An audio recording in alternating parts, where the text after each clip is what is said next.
네, 오늘도 주 이름으로 여러분들을 축복합니다. 해피데이 3주 차입니다. 지난 2주차 때는 부자와 나사로의 사건을 가지고 지옥과 천국에 대한 메시지를 전했습니다. 그리고 오늘은 베드로와 요한 그리고 성전 미문에 앉아있던 한 거지를 통해서 복음의 능력이 무엇인가 하는 것을 말씀을 통해서 나누고자 원합니다. 사도 바울은 로마서 1장 16절 말씀을 통하여 내가 복음을 부끄러워하지 아니하노니 이 복음은 모든 믿는 자에게 구원을 주시는 하나님의 능력이라고 말씀합니다. 또한 고린도전서 1장 18절 말씀에 보면 십자가의 도가 멸망하는 자에게는 미련한 것이요 구원을 받는 우리에게는 하나님의 능력이라고 말씀하십니다. 오늘 본문을 보면은 태어나서 40년 동안 한 번도 걸어본 경험이 없는 안전뱅이가 성전 미문에 앉아있다가 베드로와 요한이 전한 예수 그리스도 즉 복음의 능력을 통해서 그의 아픈 상처가 치유되고 더 나아가 이제 성전 밖의 인생이 아니라 성전 안의 인생이 되어서 하나님의 거룩한 성전 안에 들어가서 마음껏 하나님을 향하여 찬송하고 하나님 앞에 영광을 돌리는 그런 내용의 말씀이 오늘 본문에 기록이 되어져 있습니다. 오늘 이 사건을 대하기 전에 먼저 당시의 초대교회상을 우리가 한번 거슬러 올라갈 필요가 있을 것입니다. 먼저 그들은 사도의 가르침을 받았습니다. 그리고 그 가르침대로 모여서 기도했고 그리고 받은 은혜를 서로 나누면서 떡은 성도의 교제가 교회 안에 있었습니다. 그리고 그들은 여기에 멈추지 않고 오히려 말씀을 들고 세상에 나가서 복음 사역에 자신의 전 에너지를 투자하는 그런 모습들을 봅니다. 이런 교회의 아름다운 모습을 바라보시고 성경은 주께서 날마다 구원받는 자를 더하게 해주시는 그런 은혜를 베풀어 주셨습니다. 여러분, 우리가 꼭 기억해야 될 것은 우리가 말씀을 배웠기 때문에 기도했기 때문에 성도의 교제가 있었고 또 전도했기 때문에 우리가 성령의 충만함을 받는 것이 아니라 기도도 전도도 성도의 교제도 또 그리고 말씀에 대한 배우고자 원하는 열망도 다 성령 충만의 결과라는 사실을 우리는 놓쳐서는 안 될 것입니다. 여러분의 마음속에 왠지 말씀에 대한 그리움이 생기고 또한 마음속 깊은 곳에 기도하고 싶은 간절한 충동을 느낀다면 그것은 분명히 성령께서 여러분의 심령 속에서 여러분의 마음을 만지시고 계신다는 증거인 것입니다. 왠지 멀어졌던 성도가 보고 싶어지고 성도의 교제를 통해서 내가 받았던 아름다운 은혜를 나누고 싶은 욕구들, 복음을 전하고자 원하는 거룩한 열망이 내 마음속에 불을 듯 일어나는 것은 지금 성령께서 내 가슴 속에 임하셔서 나의 영혼을 만지고 계신다는 증거인 것입니다. 그래서 사도 바울은 이런 성령의 역사에 대해서 사역에 대해서 그 성령을 소멸하지 말라라고 말씀합니다. 이것은 강력한 성령의 요구이기 때문에 그 성령의 요구에 의해서 우리는 항상 아멘으로 응답하라는 것입니다. 그리하면 성령님은 여러분의 심령에 한없는 은혜를 주실 것이며 마음껏 나의 영혼을 만지시고 성령의 제한받지 않는 순간순간을 통해서 하나님이 나를 하나님의 사람으로 변화시켜 나가시는 것입니다. 오늘도 성령 충만했던 베드로와 요한은 기도하기 위하여 성령을 찾습니다. 그때 시간이 제9시라고 말씀합니다. 지금 시간으로 따지면 오후 3시입니다. 베드로와 요한이 기도하기 위하여 성령을 찾았을 때 그의 앞에 나타났던 한 사람 바로 구걸하고 있는 안전뱅이였습니다. 살아갈 수 있는 방법이 이것밖에 없어서 사람들이 많이 다니는 성전 입구에 삶의 둥지를 틀고 오가는 사람들에게 손을 내밀면서 도움을 요청하고 있었습니다. 당시 예루살렘 성전에는 성전으로 들어가는 문이 여러 개 있었습니다. 그 중에 한 문이 있던 이 미문에 이 구걸하던 안전뱅이가 있었죠. 이 미문이라는 것은 바로 그 이름 그대로 아름다운 문이라는 뜻입니다. 그런데 참으로 아이러니하게도 이 아름다운 문 앞에 태어나서 40년이 지났지만 한 번도 걸어본 경험이 없는 성전 밖에 버려둔 채 살아온 한 인간 실존이 거기에서 자리하고 살아가고 있다는 것입니다. 얼마나 대도적입니까? 그는 성전에 대해서 전혀 관심이 없는 사람입니다. 그리고 성전 안에서 어떤 일이 일어나고 있는가에 대해서 전혀 관심을 가지려고 하고 있지 않습니다. 지금 성전 안에는 하나님께 예배를 드리고 구원에 감격하여 눈물 지으며 찬송하는 무리들의 그 환희에 찬 그런 아름다운 생에 대해서 전혀 관심이 없습니다. 기도를 통한 하나님의 은혜를 체험하고 감사가 넘치는 성도의 삶에 대해서도 전혀 관심을 가지려고 하지 않습니다. 그렇다고 그가 매일매일 벌어들인 돈을 통해서 부자가 되려고 하는 그런 욕망도 있는 것도 아닙니다. 좋은 집을 살아서 행복하게 살고자 원했던 그런 마음도 없습니다. 그저 굶지 않냐고 먹을 수만 있다면 그것으로 족합니다. 그만입니다. 이런 그렇습니다. 이 거지가 불쌍한 것은 그의 가난이 아니라 그의 삶에 대한 체념이죠. 몸이 병들었다고 마음까지 병들어 있는 것입니다. 육체가 안전병이라고 해서 마음까지도 지금 안전병이가 되어 있는 것입니다. 우리가 거지에서 배웁니다. 이런 우리가 경제적으로 어렵다고 해서 마음까지 절대로 비굴해 치면 안 됩니다. 몸이 병들었다고 해서 마음까지 병들어 내 마음이 약해져서는 안 되겠다는 것입니다. 사업에 실패했다고 해서 인격까지 실패해서 되겠냐 이 말입니다. 우리가 한번 역설적으로 한번 생각해 보십시다. 몸이 불편한 대신 영혼이 건강하고 세상 일에는 실패했을지라도 신앙에는 우리가 성공해야 되지 않겠나 이 말입니다. 세상 명예에 실패했을지라도 하나님 앞에서 나의 진정한 모습을 발견할 수만 있다면 그것으로 된 것입니다. 왜 세상적으로 실패했다고 해서 내가 영적으로 실패할 필요가 있냐 이 말이에요.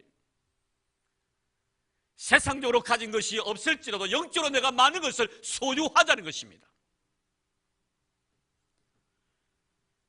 그래서 돈 좀 있다고 자랑할 것도 못 되고 세상 명예 좀 있다고 목에 힘줄 이유도 없습니다. 문제는 있던 없던 어떤 상황 속에서 그것으로 인해서 내 영혼까지 함몰되어서는 안 되겠다는 이 그림을 보십시오. 여러분 얼마나 비참합니까? 그래서 그는 자신의 모든 삶에 대해서 포기해버린 채 그의 인생의 삶 속에 예배가 없습니다. 입술에 찬송이 끊어진 지 오래입니다. 주님과의 모든 관계가 단절돼 버렸습니다. 기도도 없습니다. 그저 하루하루 마지 못해서 살아가면서 한 푼 주십시오 합니다. 삶에 대한 의욕도 내일에 대한 기대도 전혀 이 사람에게서 찾아볼 수가 없습니다. 지금 베드로와 요한 속에 그 거지가 들어옵니다. 물론 40년 동안이나 이 자리를 지키고 있었으니 몇 번이고 보았을 것입니다. 과거에는 몇 푼의 돈을 그에게 던져 주었을 것입니다. 하지만 오늘은 그를 바라보는 시각이 달랐습니다. 똑같은 장소요, 그리고 매일 보았던 그 사람입니다. 근데 중요한 것은 장소와 대상은 변하지 아니었지만 그것을 바라보는 내가 바뀐 것입니다. 과거에는 육의 눈으로 그를 바라보았습니다. 그에게 배불리게 해주는 것이 우선이라 생각했고 그래서 지나가면서 돈 한 푼 던져 주었던 그것이 바로 자기 자신의 정신적인 만족감으로 스스로 도취되어 있었을 때가 있었습니다. 하지만 이제 그를 육의 눈으로 바라보는 것이 아니라 영적인 눈으로 그를 바라봅니다. 그래서 4절 말씀에 보면 주목하여 보았다고 말씀합니다. 그에 대한 관심의 표명이지요. 이제 그는 나에게 있어서 구제의 대상이 아니라 구원의 대상입니다. 이제 그는 나에게 있어서 도움의 대상이 아니라 사랑의 대상이 되었던 것입니다. 무엇이 그로 하여금 그를 이렇게 바라보게 했던가? 그것은 바로 그 속에 역사하고 있는 예수 그리스도의 영이었습니다. 우리는 창세기 32장에 보면 야복강에서 하나님과 깊은 영적 교제를 통해서 은혜 입었던 야곱의 영적 변화된 삶의 모습을 우리는 경험하게 됩니다. 이제는 야곱이 아니라 이스라엘이라 하리라. 이스라엘이었던 야곱은 그의 형을 바라보았을 때 그는 형님의 얼굴이 마치 하나님의 얼굴과 같이 보입니다라고 고백합니다. 지금 그도 영에 사로잡힌 베드로와 요한의 눈 속에 비친 거리를 향하여 그들은 이렇게 말합니다. 우리를 보라고, 우리를 보라고. 이 얼마나 귀하고 아름다운 말씀입니까? 과거에도 이 자리를 지나갔습니다. 그리고 그를 보았습니다.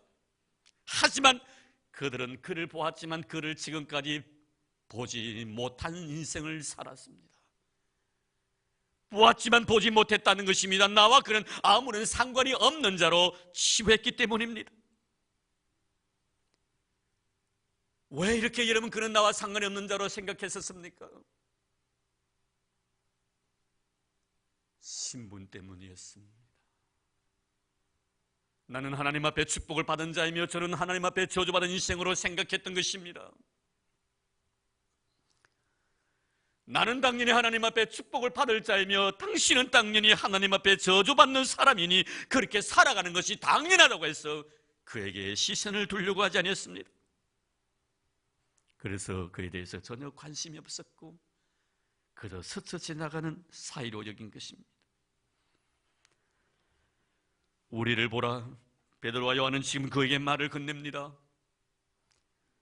인격적인 관계를 형성하는 것입니다. 여러분, 이렇게 하는 자가 바로 성도라는 것을 잊지 마시기를 바랍니다. 세상 사는 사람들이 아무리 그를 비인격적으로 대우해 준다 할지라도 몹쓸 사람이라고 저주한다 할지라도 나에게서는 그가 인격적인 나와 동등한 하나님 앞에 사랑받는 자로 인정이 되어지는 것, 이것이 바로 크리스찬의 삶이라는 것을 잊지 마시기를 바랍니다.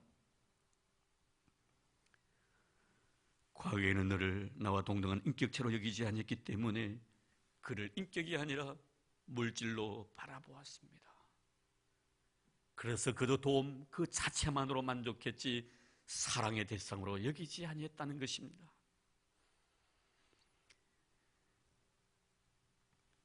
이제 성령이 내 마음을 만지십니다.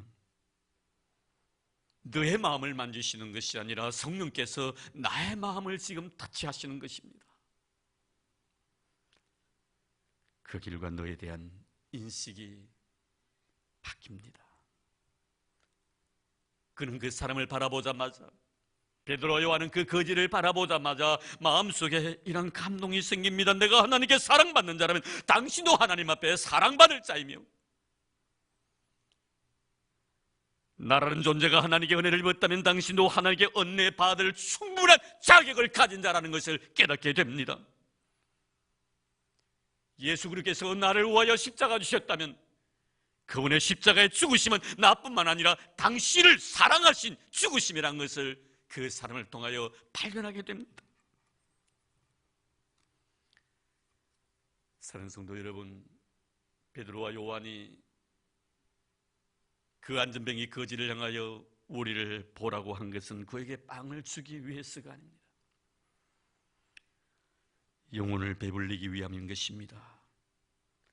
내 속에 역사하고 계시는, 나를 너무나 뜨겁게 사랑하고 계시는, 나의 은혜를 베풀어 주심, 나에게 놀란 복을 허락해 주시고 나의 죄와 내 허물을 위하여 십자가에 달려 돌아가신 예수 그리스도, 그분의 은혜로 인하여 내가 구원받았다는 이 감격과 기쁨을 그와 함께 나누고 싶어서 지금 그를 향하여 우리를 보라고 명하고 있는 것입니다.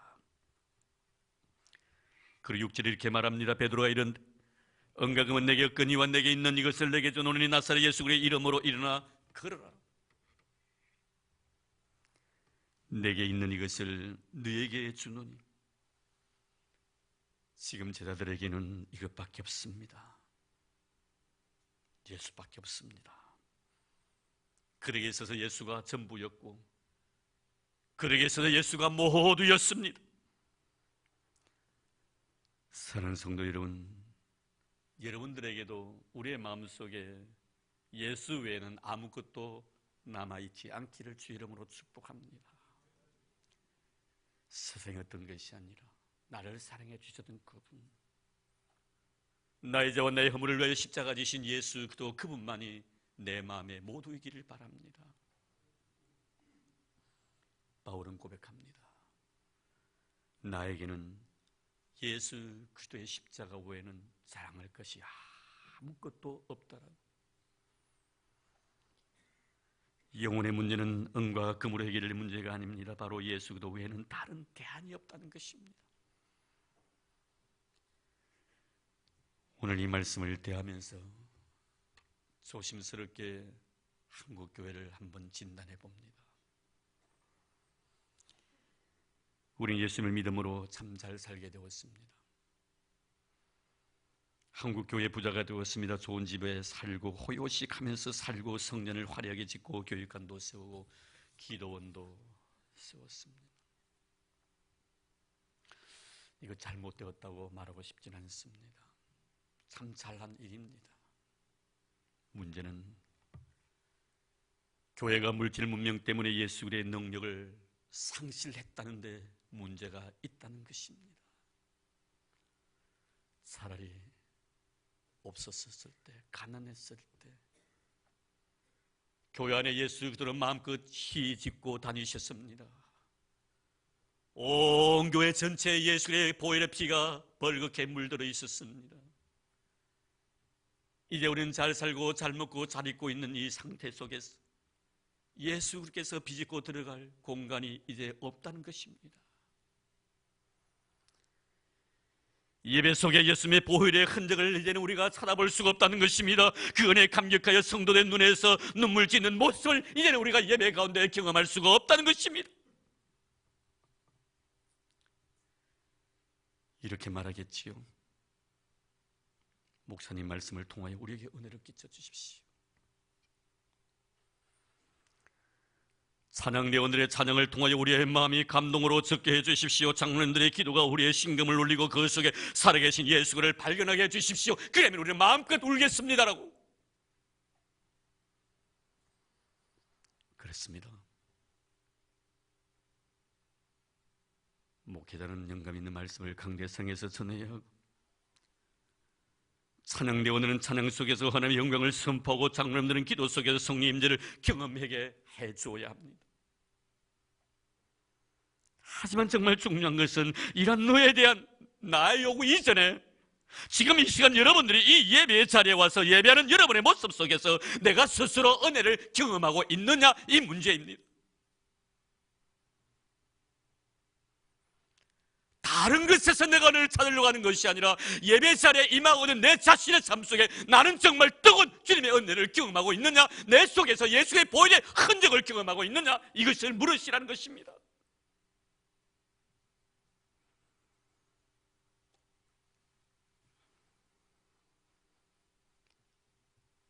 여러분이 찬송할 때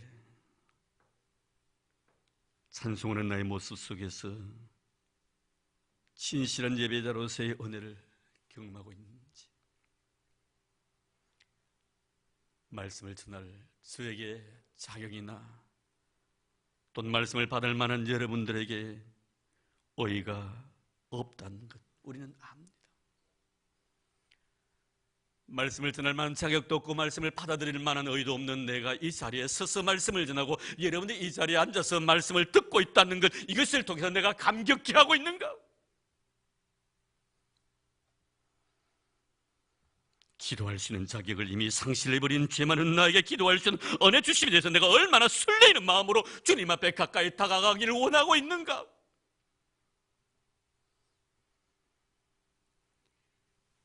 사랑하는 성도 여러분, 정말 여러분들이 드린 예배 속에 그리스도의 보혈이 묻어나고 있습니까? 예수 그리스도의 옷자락이라도 만지고 싶은 심정으로 주님께 다가갔던 12해를 혈류증으로 고생하던 한 여인의 간절함이 이 예배 가운데 살아 숨쉬고 있는가? 주인의 상에서 떨어지는 부스러기라도 바라는 마음으로 주님께 통사정했던 한 여인의 겸손함이 예배드리는 여러분의 마음속에 지금 살아있는가 하는 것을 물어보시기를 바랍니다.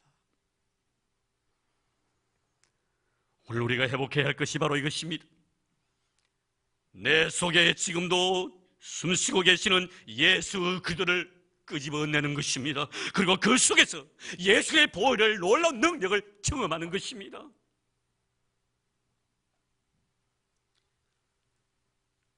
이 시대의 선지자라고 평판을 받고 있는 A.W. 토저라는 분이 쓴 예배인가 쇼인가라는 그런 책 속에 있는 한 글귀를 여러분들에게 소개시켜드리고 싶습니다. 오늘날 교회는 예루살렘보다는 헐리우드에서 더 많은 영향을 받을 정도로 세상의 정신 및 세상적인 방법들과 맞닿아 있다. 귀담아 들어야 할 말인 줄로 믿습니다.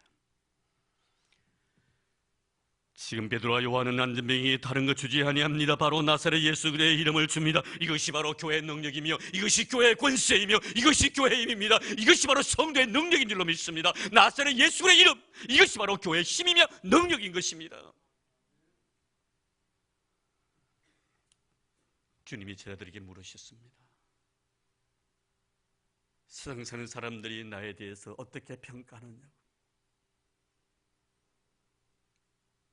제자들은 대답합니다. 어떤 사람은 엘리야로, 어떤 사람은 예레미야로, 세례 요한으로, 선지자 중에 한 사람으로 평가하고 있습니다. 그렇다면 자녀들은 나에 대해서 어떻게 생각하고 있는가? 베드로가 말합니다. 주는 그리스도시요 살아계신 하나님의 아들이십니다. 바요나 시몬아, 네가 참 복이 있는 사람이다. 이를 알게 하니는 네 혈육이 아니라 하늘에 계신 내 아버지시니라. 내 신앙 고백 위에 내 교회를 세우리라. 엄부의 권세가 이기지 못하리라. 주는 그리스도시요 살아계신 하나님의 아들은 이 놀란 이름의 권세, 엄부의 권세가 이기지 못하리라고 주님 선포하셨습니다. 교회의 힘과 능력은 바로 은과 금이 아닙니다. 사람 숫자에 많고 적음이 아닙니다. 1년의 예산에 많고 적음이 교회의 능력이 아닙니다. 성도 개개인의 가슴 속에 예수 그리스도의 보혈의 피가 흐르고 있느냐 흐르지 않느냐, 예수 그리스도의 그 이름 그 자체가 바로 교회의 능력이며 힘인 줄로 믿습니다. 베드로와 요한은 이 안전병의 손을 잡고 예수의 이름으로 내가 너에게 명하노니 일어나 걸으라고 명합니다. 이 말씀이 선포되어지는 순간 40년 동안 한 번도 발을 쓰지 못하던 안전병이가 그 자리에서 벌떡 일어나 걷는 것입니다. 할렐루야! 이것이 바로 하나님의 능력의 현장입니다. 선포하는 자도 믿음으로 선포하고 받아들이는 자도 그 복음의 능력 앞에 순종합니다. 여기에 놀라운 기적이 일어나는 것입니다. 문제는 내가 복음의 능력을 내가 인정하고 있느냐 하는 문제입니다. 사랑하는 성도 여러분, 복음의 능력을 인정하십니까? 예수의 놀라운 능력을 인정하십니까? 그분은 하나님의 아들이심을 인정하십니까? 나의 구원자이심을 인정하십니까? 그분은 죽었다가 사흘 만에 다시 살아나신 부활의 주님을 인정하십니까? 그분은 나의 생명이심을 인정합니까? 그렇다면 그 복음 앞에서 내가 전적으로 순종하는 자가 되어야 합니다. 그리고 여러분의 이웃을 향하여 담대하게 복음을 선포하십시오. 내가 하나님의 살아계신과 위대한 능력 자체를 인정하고 내 입술을 통하여 믿음으로 선포되어질 때 내 말씀대로 이루어질지어다. 할렐루야! 이 말씀대로 이루어질 줄로 믿습니다. 이것이 바로 복음의 능력인 것입니다.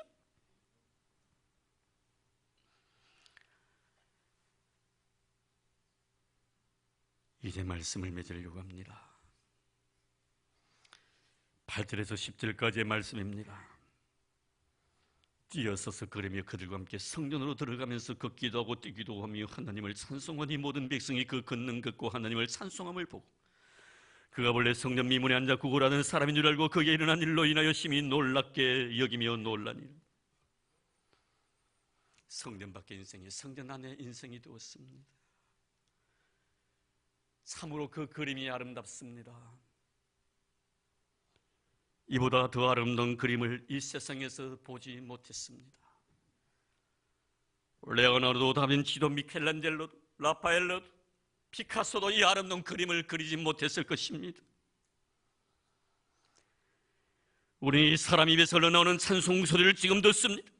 얼마나 청아하고 얼마나 은혜로운 찬송입니까? 그의 얼굴엔 기쁨이 가득하고 그의 눈은 살아계신 하나님을 바라보면서 감사의 눈물을 한없이 그의 볼을 타고 조용히 흘러내립니다. 그리고 지금 그는 입술을 열고 하나님의 사랑을 마음껏 찬양하고 주의 놀라운 위대한 능력을 찬양하고 있습니다. 예수의 구원의 은총에 감격해 하고 있습니다. 바하도 핸델도 노래하지 못했던, 아니 불러보지 못했던 그 노래를 이 장님은 지금 목놓아 성전 안에서 주를 향하여 찬양하고 있습니다. 구절에 보니 하나님을 찬송했다라고 말씀합니다. 그의 찬송 소리가 바로 전하는 자의 보람이며 전하는 자의 기쁨이 여기에 있는 것입니다. 내가 왜 복음을 전합니까? 내가 왜 믿지 않는 사람 예수를 전합니까? 그의 입술을 통하여 하나님의 구원의 역사에 대해서 찬양하게 하기 위함인 줄로 믿습니다. 이것이 바로 전하는 자의 기쁨이 되는 것입니다. 그가 나를 통하여 하나님의 영광을 본 것입니다. 이것이 만족합니다. 그가 나에게 와서 복음을 전해주었다고 감사의 인사를 드리지 아니해도 됩니다. 그는 지금 하나님께서 나에게 베드로와 요한을 보내주셔서 나를 치료해 주시고 예배자의 위치로 회복시켜 주심에 대해 지금 한없이 감사하고 있는 것입니다. 이것이 바로 구원의 목적인 것이며 이것이 바로 복음의 능력인 것입니다.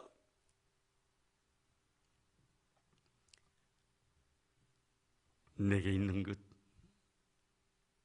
예수 그리스도를 너에게 주는 것입니다.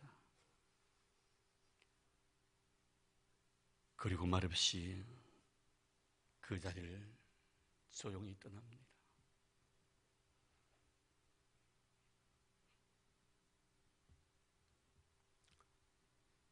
이것이 바로 은혜 받은 자의 삶이기 때문입니다.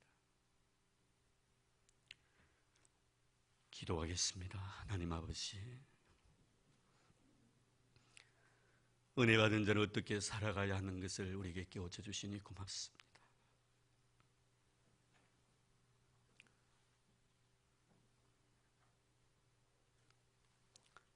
내가 받았던 소중한 은혜, 예수 그리스도,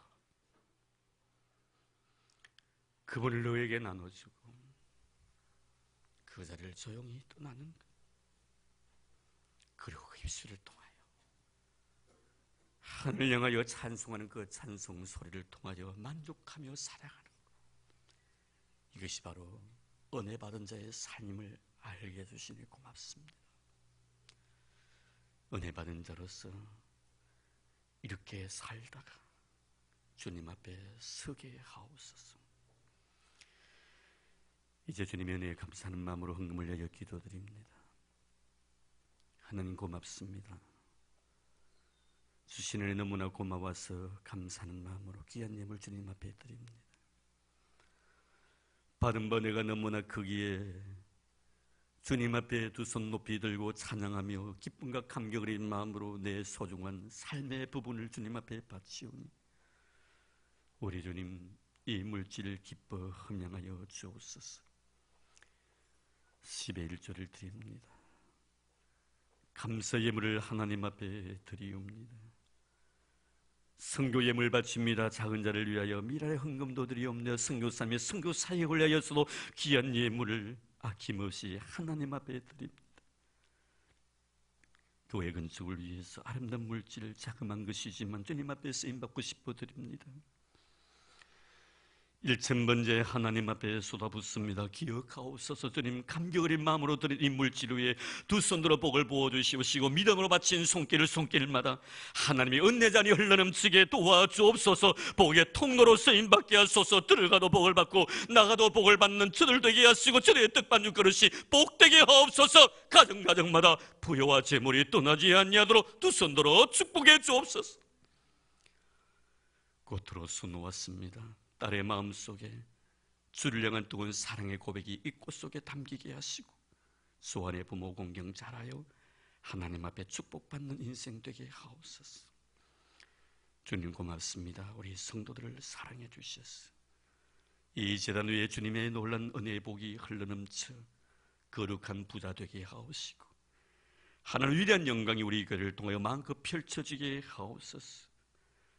드리고 싶은 대로 마음껏 드렸습니다. 주님, 바치고 싶은 대로 마음껏 바쳤습니다. 하지만 여전히 내 마음 한구석에 남아있는 허전함은 나의 주님 앞에 드림보다 주님이 나에게 베푸신 은혜가 더 크기 때문인 줄로 믿습니다. 홀로 하나님, 주의 은혜에 빚진 자의 모습으로 드린 겸손한 물질을 다 기억하셔서 저희의 모든 삶이 윤택해지게 하옵시고 가는 곳곳마다 주의 나라가 아름답게 이루어져 가게 하여 주옵소서. 드릴 수는 해주신 우리 하나님을 찬양합니다. 바칠 수는 믿음 주신 우리 하나님 앞에 영광을 돌립니다.